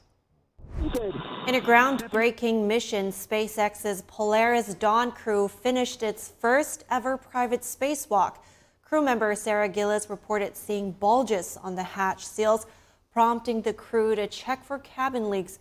They were testing a new line of spacesuits in the company's riskiest mission yet. Have a look for yourself at a live stream of the mission. And the Polaris crew spent 2.5 years of training with SpaceX mission simulations and hands-on learning. They were subjected to challenging and uncomfortable environments. The capsule was completely depressurized, and the whole crew relied on their slim SpaceX-developed spacesuits for oxygen. 2 crew members successfully stepped out of the capsule for the first ever private spacewalk. Tropical storm Francine is moving inland over Louisiana. It slammed into the Louisiana coast as a Category 2 hurricane, causing life-threatening storm surges and cutting power to hundreds of thousands. New Orleans streets remain flooded. The National Hurricane Center has warned of possible tornadoes along the Gulf Coast. It advised people in the path of the storm to stay sheltered. Speaker Mike Johnson postponed a vote yesterday on a temporary spending bill. The measure is meant to avoid a partial government shutdown. Democrats strongly oppose the bill, as do some Republicans. The bill includes a proof of citizenship voter ID requirement, and Congress remains divided on a path forward. This as pressure is mounting from the upcoming presidential election. Secretary of State Antony Blinken is wrapping up a 3-nation Ukraine-focused European tour in Poland. He's just finished meeting with senior Polish government officials to discuss support for Ukraine to be allowed to fire Western-supplied missiles deep into Russian territory. Blinken also announced more than $700 million in humanitarian aid for Ukraine, while Britain confirmed they will give nearly $800 million in assistance and loan guarantees. The plant-based World Expo is on in New York City. It gives vendors a chance to showcase their latest innovations. NTD's Sean Marshall was there to check it out. The World Plant-Based Food Expo brings together industry pioneers and decision makers. It gives them a chance to relax, try some free samples, and talk about what they have to offer. And the meat alternatives seem to get better every year. For a moment, I thought these pastrami samples were real meat, and there's much more to the X-Berry booth. We supply natural colors to the food and beverage industry. All of our colors are plant-based concentrates, so they're made from fruits and vegetables, spirulina, turmeric, ingredients that consumers understand, what they are. We sell to food and beverage manufacturers. Sustainability was a common trend seen around the expo. Assorted technologies, too. These gummy candies on display are being analyzed for ingredient quality at the Pertin booth. This instrument here tests those parameters such as starch, moisture in real time so that companies can maximize their profits, improve their efficiency, and reduce waste. Meat alternatives have come a long way over the years. These are designed with the marbled look of Wagyu beef. The Expo of emerging startups, established brands, and thought leaders is on till Thursday. Sean Marshall, NTD News. A new study finds more than half of the global population isn't eating enough of 7 nutrients crucial for human health. The study published in the Lancet Global Health found more than 5 billion people don't consume enough iodine, vitamin E, or calcium. And more than 4 billion people aren't getting enough iron, riboflavin, folate, and vitamin C. The co-author said the nutritional gaps compromise health outcomes and limit human potential on a global scale. But the data doesn't include consumption of supplements and fortified foods. And now we're speaking about education. Let's move on to some tips for learning and surviving in college. In this next segment, we hear from Chris Millord. He's an educator and mentor who is also a U.S. Coast Guard veteran and writer. He starts by brainstorming some effective strategies in the classroom. They can learn effectively day in and day out by studying hard, limiting their use of electronic devices, taking notes, paying attention, doing research, and learning how to think critically, over time, not necessarily what to think, but how to think. That's really important in the educational process, I believe. Can you expand on this concept of how to think for these young minds? Yeah, I believe that if you get kids to look at information as objectively as possible, to look at all sides of it, and to have debates in school, things like that, not just to believe anything on face value, but to really investigate it deeply, like true journalists do, basically. And that's one way of doing it. Also, trial and error in life, experience in life, that can help you to think more critically as well and more objectively. Yeah, that's really great. I want to add to this here. The National Society of High School Scholars, they got 7 tips for academic success in high school. I'll list off a couple of them. It's just explore your passions, learn for growth, not just for GPA, although GPA is really important for those college applications, which we can touch on next. And then, time management skills and know your opportunities. I mean, there could be, for example, a tutoring session that you could go to get a little bit of a leg up there. Right now, you're going to go to college and you're going to start applying. How can kids set themselves apart? I would say get in touch with your counselor. You can get some parental advice as well, but counselors are really helpful there. And you can start early. It doesn't have to be in your senior year. It could be in your sophomore, junior year. Contact a counselor, get a list of a lot of colleges and universities that you might be interested in, and just apply to them, and correspond with them. You learn how to write letters, actually, to universities and how to do resumes early on. That can be really helpful. And be as broad as possible. Sometimes you don't know what your major is going to be right away. Some people do. But be as broad as possible, explore, and be open-minded to what life can offer you in the future. Right. And Chris, how can students survive in college? Sometimes that can be really demanding. It can be very demanding. I would recommend you set up a good schedule, every day. Get up at 5:30 in the morning, whatever. I'm used to doing that as an educator. I don't even need an alarm clock anymore. And, that's important, to get up early, wash your face, get ready to meet the day, breakfast. And if you have time for a little exercise even before you start your classes or your work, that's also real positive as well. Really great tips here. What about Greek life? If you join a fraternity or sorority, according to Monmouth University, that can give you an advantage because you're gaining real community skills and you're also building your leadership base. What about that? That's also a possibility as well. I would recommend that as well if that's what you want to do. It's not totally necessary, but I would recommend you socialize with people on campus and even off campus. That's important too. Not just to study and the physical, but I think the intellectual and spiritual elements are very important as you're growing up and going into college and so on, as well as exploring a lot of opportunities. And the thing in life is you don't want to just find opportunities or seize opportunities. You want to sometimes create opportunities to it. And like you say, going out and meeting a lot of people, that helps. Excellent discussion with you. Chris Millord, educator, mentor. Thank you. Thank you. Up next, the world's largest electric toothbrush and a teen with the biggest hands and feet. The new Guinness World Records Annual is out today. We look at some of the feats that made the list.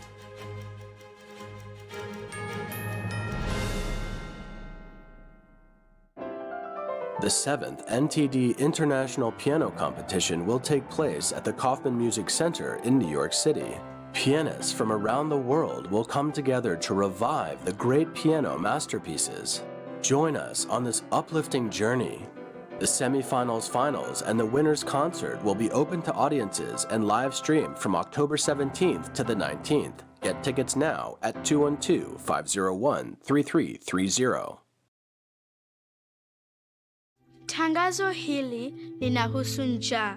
Tarajia kuona watoto wakiwa na njaa katika maeneo haya. Mambo yalikuwa bora kwa miaka mingi. Tuliweza kupigana na njaa na watoto wachache walikufa.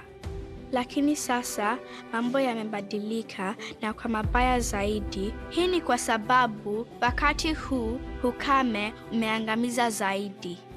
Через війни та конфлікти ми мусимо залишати наші домівки і всі наші речі. Ми навіть не маємо їжі.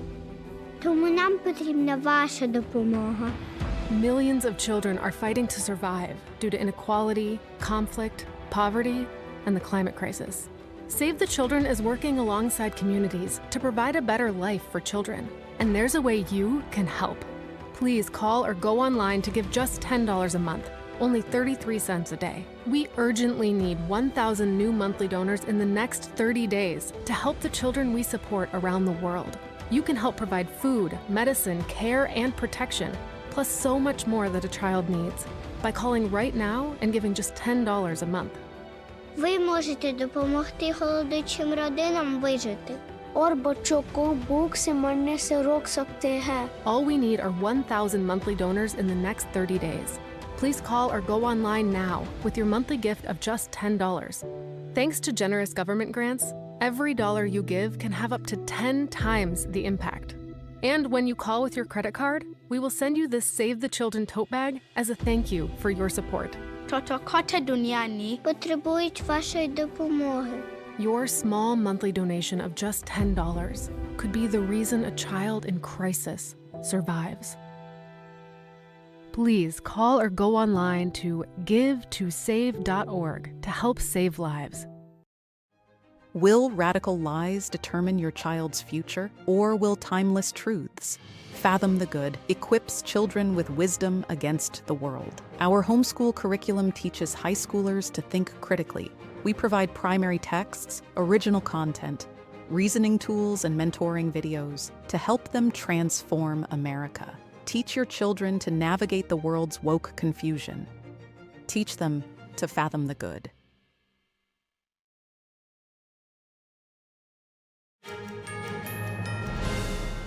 Good to have you back. World records have been broken, from the largest electric toothbrush to the biggest collection of wacky vehicles. Next, let's look at some of the new Guinness World Records.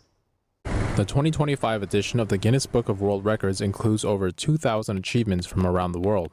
Guinness says over 80% of these are new and updated this year. 16-year-old Eric Kilburn Jr. from Michigan is one of those who made the book. Wearing size 23 shoes, he took the record for the largest hands and feet on a teenager. My mom is 6'3", my dad's about 6'5", my brother is about 6'3", and I'm about 6'11". So I'd say I stand out. Other record holders include the Suda Cars Museum in Hyderabad. It has the largest collection of wacky vehicles in a museum. Some are made from things like cricket bats and a snooker table. Every subject is a challenging job for me. I enjoy doing it. I still love to see if I'm working on anything, to see the finish. That excitement's still there. That is more important. British duo Ruth Amos and Sean Brown have made the list with an electric toothbrush over 6 feet tall. The pair run the YouTube channel Kids Invent Stuff. The record-breaking toothbrush was a suggestion from one of their young viewers. So 4 to 11-year-olds send us their invention ideas as pictures or videos, and we bring them to life. And 11-year-old George sent us his idea for a giant electric toothbrush, and as soon as we saw it, we knew we had to build it. Meanwhile, British dog owner Olga scored 4 certificates with her pets, Simba and Bonnie. She taught her dogs to hang socks, something she joked was easier than teaching her kids. Other record holders include young Japanese skateboarder Emma Kawakami. He won a record when he managed to do a trick called a backside 540 13 times in a minute. The latest book comes with a tagline, "What Incredible Looks Like Across the World." Its launch marks the start of Guinness World Records' 70th anniversary celebrations. Sock hanging dog. What could be more useful? When the kids don't do it, get the dog to do it. You're going to have some pretty clean teeth with that toothbrush. Oh, yeah. Very. Oh, my gosh.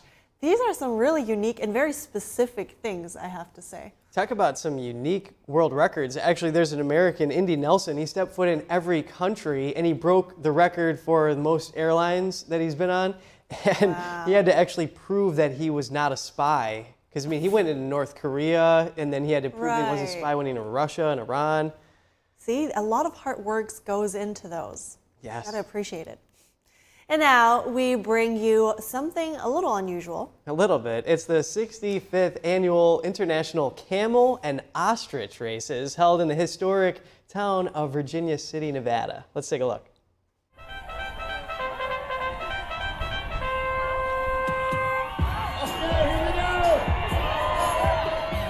It's a spectacle like no other, with competitors racing not on horses, but on camels and ostriches.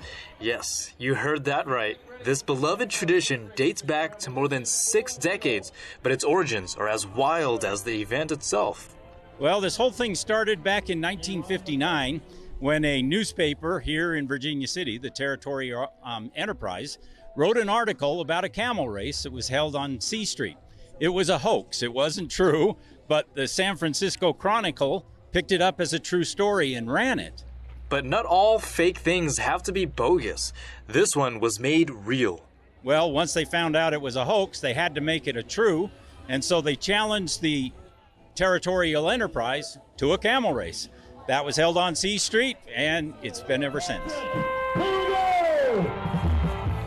Over the years, the event adopted ostriches, zebras, ducks, as well as people from the audience into the competition to win the highest score for their team.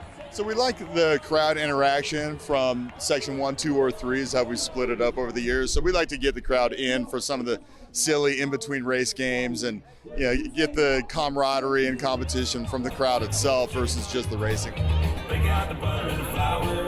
Spectators do have an opportunity to go down and be able to race within it. But if you want to race on a camel or ostrich, you will need to learn the ropes. There's an orientation early before the races start with all the guidelines that you need to go through with the jockeys on what you can and cannot do. And so if you go through that orientation and the jockeys prove you to race, then you can get on a camel and race. Riding a camel may seem like just riding on a horse, but what would riding on an ostrich be like? Some of the challenges with riding an ostrich is strictly just staying on. It's kind of like balancing on a football and hanging on while they run down the track. So it's a balancing act, and they're pretty fast.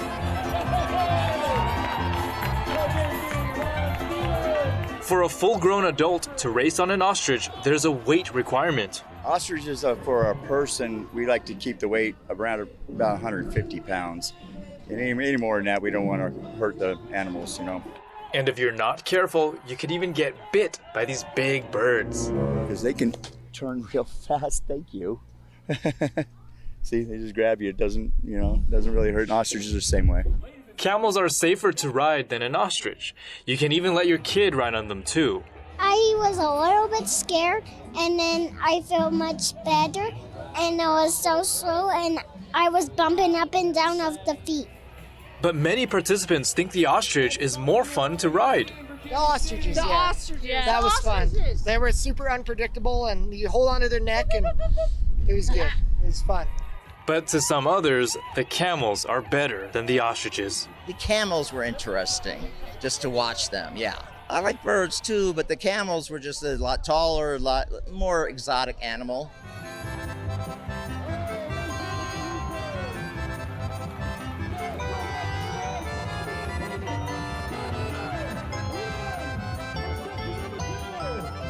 The 65th International Camel and Ostrich races take place annually at Virginia City in Nevada. Besides the race, you can also tour one of the oldest Wild West towns. Mark Twain once worked under Territorial Enterprise, the newspaper that accidentally made this history. David Lamb and Jimmy Ma, NTD News, Virginia City, Nevada. What an interesting story there is behind this race. Yeah, I mean, that's a fun way to brighten up the morning. It is. Although the ostrich, riding that ostrich looks so stressful, but it does seem like the ostriches have more muscular necks than you might assume in the beginning. Yeah. Well, ostriches can get up to 35 miles an hour with a sprint speed of 43. I mean, those birds are fast. Yeah, hang on to them tight. Yeah, what would be really crazy, though, is riding on an ostrich flying, but they can't fly. No, yeah, that's a trick question. All right. Now, from the paintings of Van Gogh and the writings of Shakespeare to the wreaths found in Tutankhamun's tomb, flowers have inspired mankind for millennia. Now, a teenage girl in California is using their magic to bring comfort and friendship to seniors in assisted care facilities. NTD's Daniel Monahan speaks with Flowering Connections founder Sophie Chung to hear more. Sophia Chung grew up with her grandparents who had a passion for gardening. In her grandmother's final days, Sophia brought her flowers. Despite her grandma's limited mobility, Sophia noticed how much it meant to her. I knew that these small gestures meant a lot to the elderly, and I know that the younger generation is disconnected with the older generation. That experience inspired Sophia to help the elderly feel more loved. In 2022, she decided to create Flowering Connections to bond the two generations together and make friends along the way. She began organizing a few students to pick up donated flowers from flower shops and arrange the flowers with the elderly. Just everyone talking and getting to know each other better. At first it was, they didn't know how to start, but as they got into arranging flowers together and talking, they started to get to know each other better and started to form bonds. And I just really thought that was a special moment. Yeah. The organization expanded its operations last year to include student performances at senior centers. Sing together.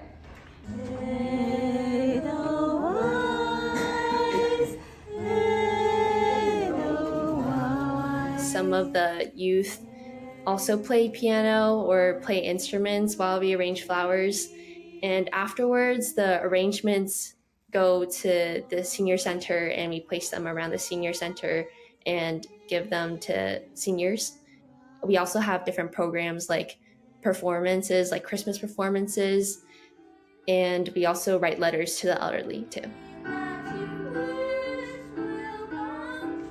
Sophia says it was a challenge at first to get the young volunteers talking with the seniors, but once she paired them together to arrange flowers, the conversation blossomed.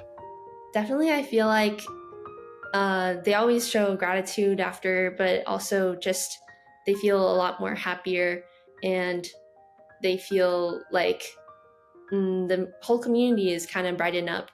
The organization performs a vital role in the community. A lot of the seniors living at the senior center, some of them, maybe the family doesn't have enough resources to take care of them anymore. So I feel like they definitely appreciate us coming there a lot more because they feel more valued and we spend a lot of time with them. The young volunteers gain valuable insights and life experience from the elderly. I also think just like connecting with another generation, making a new friend, and just feeling also valued too yourself, because as you connect and bond, you share your own stories and you each give advice too. Sophia plans to keep growing Flowering Connections to expand its impact. Inspired by the experience in her organization, she would like to study psychology as well as computer science in the future. Daniel Monahan, NTD News. That's so sweet. She really poured her heart, so much thought into it to make the lives a little bit, to brighten up some lives. That's awesome. Yeah, exactly. Helping the elderly feel more connected, that's always a good thing. And going back to how Dan was saying that she wants to expand this program, well, you can actually open up your own chapter of Flowering Connections. Oh, really? That's awesome. If you're interested. Good to know. Definitely. Good point. All right, on that note, let's wrap up our show right here, but be sure to stay tuned for NTD's News Today broadcast at 10 a.m. Eastern Time. That's still coming up. And for round-the-clock original news coverage, visit us at ntd.com or download our NTD app. That's right. Thank you for watching. Now I'm Evelyn Lee. Bye, I'm Kevin Hogan.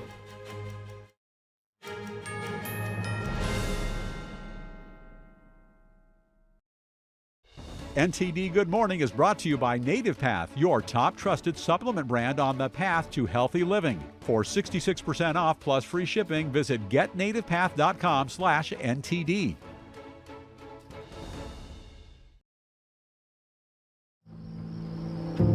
I didn't ask to lose my mother or to be abused at 5 years old.